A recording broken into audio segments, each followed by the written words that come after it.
दोस्तों ऑपरेशन सिंदूर के ऊपर ये वीडियो है तो वीडियो फुटेजेस मैंने यूज़ नहीं की हैं। ठीक है, बस आप इसको देखो। देखो इसकी पहले बैक स्टोरी जान लो। देखो इस वीडियो में 3-4 पार्ट में मैंने इस वीडियो को डिवाइड कर दिया है, तो यहीं पे मैं पूरा का पूरा आज इसको कंप्लीट कर दूंगा। आपको मतलब मेरे को नहीं लगता है इसके अलावा आपको कुछ और देखने की जरूरत पड़ी। वैसे अभी तक की जो डिटेल है वो सारी मैंने ऐड कर दी है। इसके अलावा अगर कुछ और अपडेट आई तो फिर इसको इसी प्लेलिस्ट में एक और वीडियो डाल दूंगा, तो कंप्लीट डिटेल होगी, वहाँ पर डिटेल हो जाएगी। ठीक है, तो चलिए देखो पहले इसका बैकग्राउंड जान लो कि ये जो ऑपरेशन सिंदूर किया गया था इसका कारण क्या था। देखो पहलगाम अटैक हुआ था 22 अप्रैल 2025 को। ठीक है, कहां पे हुआ था ये पहलगाम अटैक? बैसरन घाटी, पहलगाम, जम्मू कश्मीर में। ठीक है, डेट आपको पता चल गई 22 अप्रैल 2025 को। और क्या हुआ था यहाँ पे 26 हिंदू पर्यटकों की हत्या कर दी गई थी। ठीक है ना, अधिकतर पर्यटक महाराष्ट्र और गुजरात से संबंधित थे यहाँ पे। ठीक, और ये जो हमला हुआ था पहलगाम अटैक हुआ था जो, ठीक है, तो यहाँ पे जो आतंकवादी संगठन था उसका नाम था द रेसिस्टेंस फ्रंट, TRF। ठीक है ना, जो लश्कर तैयबा का प्रॉक्सी संगठन है। ठीक है, इसकी जो मुख्य साजिदकर्ता थे जिनके द्वारा मतलब ये पहलगाम अटैक किया गया था उसका नाम था शेख सजाद गुल। ये पाकिस्तान पर आधारित कमांडर भी इसको बोला आधारित कमांडर इसको माना जाता है। इसका प्रूफ तो नहीं है कि, बट बोला जाता है कि वही है। ठीक है, हमलावरों की संख्या यहाँ पे 5 आतंकी थे जिनमें से 3 पाकिस्तानी थे। ठीक है, प्रभाव क्या था इसका? देखो राष्ट्रीय आक्रोश हुआ, देश भर में विरोध प्रदर्शन हुआ, तत्काल जवाबदेही की कार्रवाई यहाँ पे मांगी गई कि मतलब जवाबदेही दो इसकी। किसकी? ये किसके बारे में डिटेल है? पहलगाम अटैक 22 अप्रैल 2025, इसको याद रखिएगा आप। ठीक है ना, अब ये बेसिक डिटेल है। देखो क्वेश्चन क्या आएगा यहाँ पे कि पहलगाम अटैक कब हुआ था, किस आतंकवादी संगठन ने इसकी जिम्मेदारी ली थी। ठीक है ना, और पाकिस्तान के कितने थे वैसे अगर पूछा जाए तो वैसे 3 ही थे। ठीक है ना, बट हमलावरों की संख्या यहाँ पे 5 बताई जा रही है। ठीक है ना, चलिए ओके आगे देखिए। अब इसका जो जवाबी कार्रवाई हुआ था जिसके ऊपर ये पूरी की पूरी वीडियो है, ऑपरेशन सिंदूर मई 7 2025 को हुआ था। देखो लॉन्च करने वाला भारतीय सशस्त्र बल था, लेकिन इसमें एयर स्ट्राइक भी होती है। ठीक है ना, जिसके कि विंग कमांडर का नाम होता है तुम्हारा व्योमिका सिंह।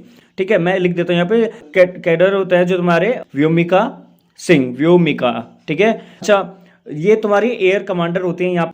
इसके अलावा जो है आर्मी को जो जिनके द्वारा लीड किया गया था, ठीक है ना, जमीनी जो स्तर से हमला किया गया था उसकी आर्मी मेन जो ऑपरेशन के लीडर इंचार्ज हैं उनका नाम है कॉलोनियल सोफिया कुरैशी। याद रखिएगा, सोफिया कुरैशी। ठीक है, चलिए ओके। यहाँ पे एक चीज और है, ऑपरेशन की अवधि कितनी थी? तो 25 मिनट की थी। ठीक है, और डेट पूछी जाएगी तो 7 मई 2025 आज का दिन। ठीक है, और मोस्ट इंपॉर्टेंट थिंग जो ये ऑपरेशन का उद्देश्य था, POK पाक ऑक्युपाइड कश्मीर में आतंकवादी शिविरों को निशाना बनाना था। ठीक है, लक्षित संगठन अब लश्कर ए तैयबा LET, जैश ए मोहम्मद जेम, हिजबुल मुजाहिदीन HM। ठीक है, उच्च सटीकता वाले मिसाइल और ड्रोन हमने यहाँ पे ड्रोन हमले किए जाते हैं। ठीक है, कुल 24 मिसाइलें यहाँ पे दागी जाती हैं और आतंकवादी जो हताहत होते हैं उनकी संख्या लगभग 70 के आसपास यहाँ पे बताई गई है।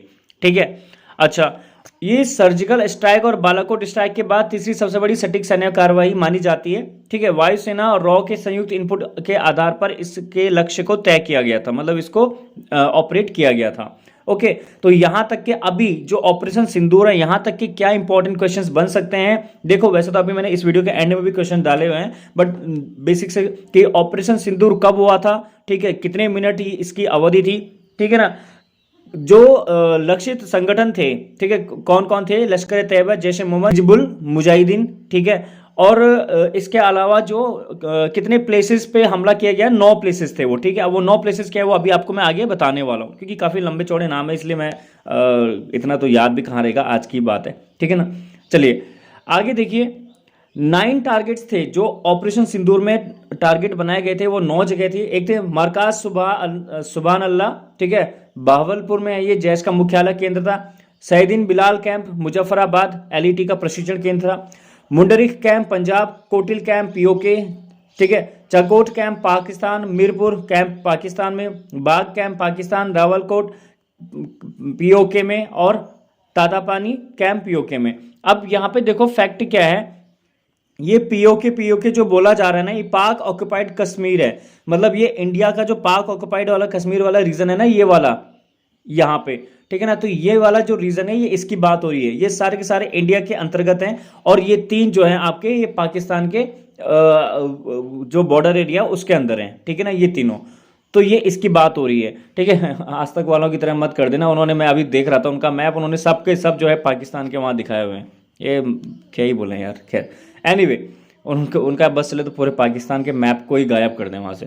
एनीवे इन सभी शिविरों का उपयोग भारत में घुसपैठ और आतंकी गतिविधियों को अंजाम देने के लिए किया गया है, ठीक है ना। चलिए आगे देखिए, स्ट्रेटजीज एंड पॉलिटिकल इंपैक्ट। अब इसका स्ट्रेटजीज क्या थी, उसकी पॉलिटिकल इंपैक्ट क्या थे वो भी देख लीजिए। देखो कूटनीतिक प्रक्रिया थी, भारत ने सिंधु जल संधि को एक तरफा निलंबित कर दिया था। ये एक्चुअली जो सिंधु जल ट्रीटी है बेटा, ये देखो ना, ये क्या है, पहले तो आप अगर इसके बारे में जानते हो तो कमेंट करके जरूर बताना। मैं आपको सिर्फ एक बेसिक पॉइंट बता रहा हूं कि जो पहलगाम अटैक हुआ था उसके बदले में सबसे पहले इंडिया ने यही किया था कि जो वाटर ट्रीटी थी उसको एंड कर दिया, मतलब वहां का पानी रोक दिया था, ठीक है ना। तो वो मेम्स वगैरह तो आप लोगों ने देख ही लिखे हैं। चलो, यात्रा प्रतिबंध, जो पाकिस्तान के नागरिकों के लिए वीजा और आवाजाही थी उसको प्रतिबंध कर दिया। वैश्विक समर्थन, अमेरिका, फ्रांस, इजराइल और जापान ने भारत के आत्मरक्षा के अधिकार का समर्थन किया है यहाँ पे, ठीक है। सुरक्षा एजेंसियों के बीच बेहतर तालमेल देखने को मिला। सभी प्रमुख मंदिर, धार्मिक स्थलों की सुरक्षा बढ़ाई गई। सोशल मीडिया की निगरानी बढ़ाएगी। संदेश, भारत अब आतंक के प्रति जीरो टॉलरेंस नीति को अपना चुका है। ये यहाँ पे एक मैसेज था कि जो है जीरो टॉलरेंस, यानी कि अब आतंकवाद को मतलब छूट नहीं दी जाएगी, सीधे त्वरित कार्रवाई की जाएगी। ये यहाँ पे एक स्ट्रेटेजिक डिसीजन लिया गया है गवर्नमेंट के द्वारा। अच्छा, cooperative analysis with previous operations, इससे पहले की कुछ ऑपरेशंस हुए हैं उनको भी आप देख लीजिए, क्योंकि क्वेश्चंस बनते हैं, हो सकता है इससे जुड़े हुए अन्य इससे पहले के जो ऑपरेशंस है उनको भी देख लो। एक सर्जिकल स्ट्राइक होता है सबसे पहले, बहुत फेमस है, 2016 में एलओसी के पार होता है आतंकी लॉन्च पैड पे पाकिस्तान के अधिकृत कश्मीर के अंतर्गत, ठीक है। इसके अलावा जो है समित जमीनी हमला ये होता है, ठीक है ना। बालाकोट एयर स्ट्राइक होती है 2019 में, जैश ए मोहम्मद का शिविर होता है, ठीक है। बालाकोट पाकिस्तान एयर स्ट्राइक से ये हमला होता है। ऑपरेशन सिंदूर जो है 2025 में, यानी कि आज के दिन 9 आतंकी ठिकानों पे हमला किया गया पाकिस्तान ऑक्युपाइड कश्मीर में और पाकिस्तान में, ठीक है। और मल्टी टारगेट प्रिसिशन स्ट्राइक्स यहाँ पे होती है। एयर स्ट्राइक हुई थी, अभी मैंने आपको नाम बताया था ना, ठीक है। और जमीनी हमला यहाँ पे देखने को मिलता है। जो नाम मैंने आपको बताए थे याद रखिएगा। लीड किया गया कॉलोनियल सोफिया कुरैशी के द्वारा, और जो एयर स्ट्राइकर थी, मतलब जिनके द्वारा एयर कमांडर थी, उनका नाम था विंग कैडर व्योमिका सिंह, ठीक है। चलिए अब यहाँ से संबंधित जो क्वेश्चंस है वो देख लीजिए। ऑपरेशन सिंदूर का मुख्य उद्देश्य क्या था? ऑप्शन सी आपका आतंकी शिविरों को ध्वस्त करना, ठीक है ना। अच्छा, इसके अलावा पहलगाम अटैक का मास्टरमाइंड कौन था? तो इसका हो जाएगा आपका शेख सजाद गुल, ठीक है। सिंदूर में कितने आतंकी शिविरों को निशाना बनाया गया? तो 9 शिविरों को निशाना यहाँ पे बनाया जाता है। भारत ने कौन सी संधि को निलंबित किया था? तो आपका सिंधु जल संधि को, ठीक है। इसके अलावा ऑपरेशन सिंदूर की अवधि कितनी होती है? 25 मिनट। ये 25 मिनट का ऑपरेशन होता है आपका टोटल, ठीक है ना। अच्छा, द रेसिस्टेंट फ्रंट टीआरएफ किस आतंकी संगठन का प्रॉक्सी है? तो अभी जो मैंने आपको बताया था लश्कर ए तैयबा का, ठीक है। ऑपरेशन सिंदूर की प्रमुख रणनीति क्या थी? तो उच्च सटीकता, ड्रोन और मिसाइलों के हमले, ठीक है। किस ऑपरेशन में भारत ने पहली बार एयर स्ट्राइक किया था? तो बालाकोट एयर स्ट्राइक में, ठीक है। अच्छा, सिंधु जल संधि किस वर्ष हस्ताक्षरित हुई थी? कब हुई थी? ये क्वेश्चन मैं अभी पूछने वाला था आपसे। तो 1960 में, ठीक है। चलिए, और लास्ट क्वेश्चन, निम्नलिखित कौन सा क्षेत्र पीओके में स्थित है? लाहौर, बहावलपुर, मुजफ्फराबाद, इस्लामाबाद। तो मुजफ्फराबाद, ठीक है।